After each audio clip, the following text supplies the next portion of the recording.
New Spike Lee movie or Artemis Fowl? Right. No brainer, doesn't quite cover it.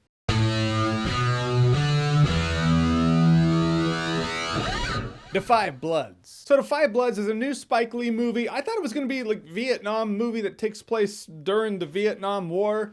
Not really. I mean, sometimes it is. So there's this group of friends, they were in the Vietnam War together. They returned to Vietnam today to get the body of their fallen comrade, played by Chadwick Boseman, also to find gold that they buried, both of which a worthy quest. And from the get-go, these friends meet up in modern day, and you can feel the camaraderie there. You can tell they were old war buddies. You feel the friendship, you feel the love, though differing ideologies, but that's what friendship is. There's actually a really powerful moment near the beginning where you understand the war's long done, but not for everybody, which is one of the big themes in this movie. This movie is actually quite profound with many applicable themes for humanity. But also first, gotta talk about, I liked how the movie was filmed, just the filmmaking element of it. When you first see everybody, they're not in the jungle of Vietnam, but they're in the city. It's the scope aspect ratio, 2:3:5 aspect ratio. Standard cinema, you get it. Then when it flashes back to Vietnam, it's the 4:3 aspect ratio. Also looks like it was filmed in 16mm, could have been 35mm with some post-production tweaking, but it looked like 16mm. Then when it's in modern day, they get out to the jungle, it blows up to 1:7:8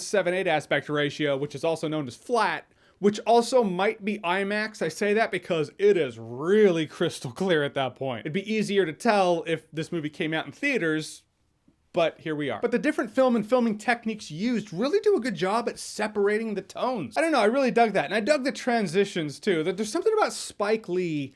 I like how he always has a message to tell, but he does it in a stylistic Spike Lee way. There's sometimes it's heavy because he'll talk about something and you will see graphic imagery of that. It's heavy, you're like, oh, and at first I was like, it kind of pulled me out of the movie a bit, but it was undeniably more effective because it's easy to hear about something. You go, okay, that must have sucked. But when the artists or filmmakers like, no, you gotta look at it. You can't just go, oh, well, maybe I'll Google it later. Now you're made to see the horrors now, so I actually appreciated the technique. Also, the movie's remarkably intense. I just didn't expect thrilling shootouts. Some of it felt a little chopped up, but the firefights were still intense. One scene in particular, not a war scene, that was the most intense scene. Like, if you're not gripping your seat, I don't know what to say. I don't know how that's possible. Anxiety-inducing stuff. That said, I really dug what this movie had to say about humanity, about people. Not only the fact that you're following these black soldiers who went to war in Vietnam for America, they went and fought in a war that most people didn't believe in, for a country that didn't believe in them, but they still did it and fought as soldiers. But also what it has to say about war and the tragedy of soldiers and the fact that when you get out of the war zone, when you take that chopper home, it's not like your entire mindset stays there on the battlefield. No, you take that shit with you. It's hard to melt that away. And when a lot of the training that programmed your brain to be a soldier revolved heavily around, hey, people who look like this are the enemy, it's easy to carry that hate with you into civilian life. And that concept isn't just applicable to the military or war, though this movie is using that to tell the message. Example, if you're a parent who tells their kid, hey, people who look like this are the enemy, you're programming your kids. It's all brain programming, and brain programming is very hard to shake off. Delroy Lindo is the look into that mindset. He's actually quite a tragedy. There's this one scene where he just gets all pissed off at everybody and he goes into the jungle. He's literally crying as he does. But it was such a powerful scene when you look at that and you think to yourself, yeah, people who walk that path of hate, they do so and they're clearly miserable, but they're miserable because they're choosing to walk that path out of an act of stubbornness. You know, like all he had to do was just turn around and be like, all right, I'm sorry. What can I say? Let's walk together. But it's hard for people to do that. So I felt like this movie had a lot to say about humanity itself. However, in going a little further with Delroy Lindo's character, he is the outward Trump-supporting, MAGA hat-wearing, literally, he wears a MAGA hat in the movie. He's that hateful, tough guy, and I have thoughts about that, just the execution of it. I don't think you needed to give him a MAGA hat.